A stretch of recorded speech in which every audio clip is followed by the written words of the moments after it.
Indonesia terdapat hierarki peraturan perundang-undangan.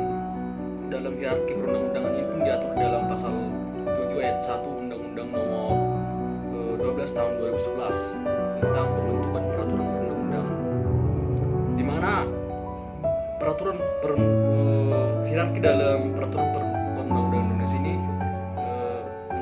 tingkatan dari tinggi hingga tingkatan terendahnya adalah pertama Undang-Undang Dasar, Tap MPRS, Undang-Undang, Peraturan Pemerintah, Peraturan Presiden, Peraturan Daerah Provinsi Kota, dan peraturan dari daerah, peraturan dari tingkat kabupaten. Dalam hal ini kita dapat melihat bahwa ada potensi bahwa undang-undang ini dapat berpotensi bertentangan dengan undang-undang yang di atasnya. Dan jika kita hubungkan dengan teori norma hierarki dari Hans Kelsen bahwa undang-undang itu tidak boleh bertentangan, undang-undang yang dibawa tidak boleh bertentangan dengan undang-undang yang di atas itu, disebut juga dengan lex superior derogat lege inferior. Lalu tentu jika hal demikian terjadi maka bertentangan dengan teori tersebut, maka timbul pertanyaan dalam hal peraturan perundang-undangan ini bertentangan dengan yang atasnya. Dalam hal seperti itu ada kewenangan dari lembaga-lembaga tertentu untuk dengan istilahnya judicial review. Jadi judicial review ini dapat dilakukan oleh MK dan MA, dan MK berhak menguji untuk hanya sebatas pada undang-undang, dan MA berhak menguji di bawah daripada undang-undang. Lalu di bawah daripada dasar hukumnya juga terdapat dalam Undang-Undang nomor 11 tahun nomor 12 tahun 2011 tentang pembentukan peraturan perundang-undangan. Dalam pasal 9 ayat 1 tentang kewenangan dari Mahkamah Konstitusi yang kira-kira bunyinya seperti ini: dalam hal digugat peraturan undang-undang bertentangan dengan undang-undang dasar, maka yang berhak mengujinya adalah Mahkamah Konstitusi. Tetapi dalam hal dan lalu di ayat 2-nya merupakan kewenangan dari MA untuk menguji secara formil maupun material terhadap peraturan perundang-undangan di bawah undang-undang. Kira-kira bunyinya seperti ini: dalam hal peraturan perundang-undangan bertentangan dengan undang-undang, maka Mahkamah Agung berhak untuk mengujinya.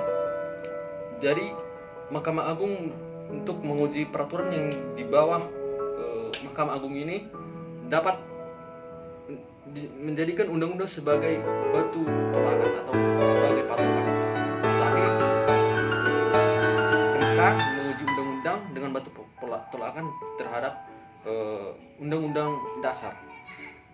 Namun terjadi kekosongan yang saya lihat seperti dalam hierarki peraturan perundang-undangan yang tertinggi kedua, yaitu Tap MPRS, di mana dulu pernah MPR itu sebagai lembaga tertinggi negara dan berhak untuk mengeluarkan ketetapan. Tetapi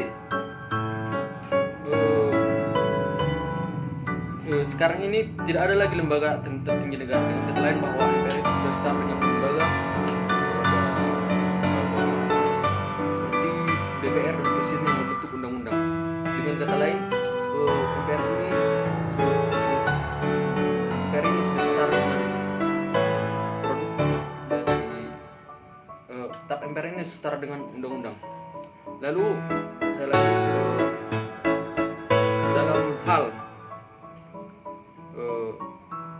dalam hal demikian saya melihat bahwa Tap MPR ini tidak ada lembaga yang berhak untuk mengujinya. Seperti yang saya katakan sebelumnya bahwa ada potensi bahwa tap MPR ini bertentangan dengan undang-undang dasar, sehingga karena pernah ada beberapa pihak yang mengujikan beberapa ketetapan MPRS terhadap undang-undang dasar negara Republik Indonesia, undang-undang dasar.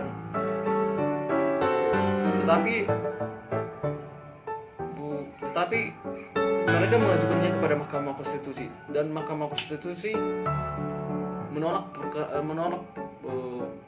permohonannya atau perkaranya dengan alasan bahwa mereka tidak berwenang untuk menguji tap MPRS, karena kita lihat secara hierarki tap MPRS itu berada di atas daripada undang-undang dasar. Maka dengan demikian saya melihat ini ada kekosongan hukum. Lalu dengan terbitnya ketetapan MPR nomor 1 garing MPR garing 2003 bahwa ada beberapa ketetapan MPR itu tidak berlaku lagi. Jadi yang berlaku ini dibuat dalam ketetapan yang saya bilang tadi, yang pada tahun 2003 tadi. Lalu dengan kata lain, dengan adanya ketentuan tersebut, maka MPR dapat dikatakan sebagai menentukan status hukumnya.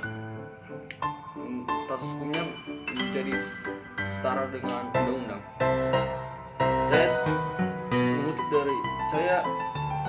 Menurut Jim Lee, seorang akademisi dan praktisi, bahwa undang-undang tap MPRS itu sebaiknya diturunkan status hukumnya menjadi setara dengan undang-undang dasar. Tetapi itu lebih baik dibandingkan kalau dinaikkan status hukumnya menjadi setara dengan undang-undang dasar. Itu akan sangat berisiko tinggi. Karena seperti saya katakan tadi bahwa MPR ini tidak lagi sebagai lembaga tertinggi negara dan tidak berhak lagi untuk melakukan ketetapan, dan produk hukumnya juga dengan samanya kedudukan MPR dan DPR dan Presiden, kesamaan kedudukan lembaganya, maka dengan kata lain produk hukumnya juga sama, yaitu undang-undang itu setara dengan tap MPRS. Jadi Mahkamah Konstitusi seharusnya berwenang menguji tap MPRS. Dan saya sangat sependapat dengan pendapat Jim Lee, karena alasan-alasannya yang disebutkan tadi. Dan Jim Lee ini juga seorang mantan hakim Mahkamah Konstitusi. Pendapatnya dapat pertimbangkan. Saya sebagai praktisi hukum sangat mengecewakan, sangat memperhatikan hierarki perundang-undangan ini, bahwa hierarki ini sangat esensial dalam praktik hukum ketatanegaraan. Terima kasih.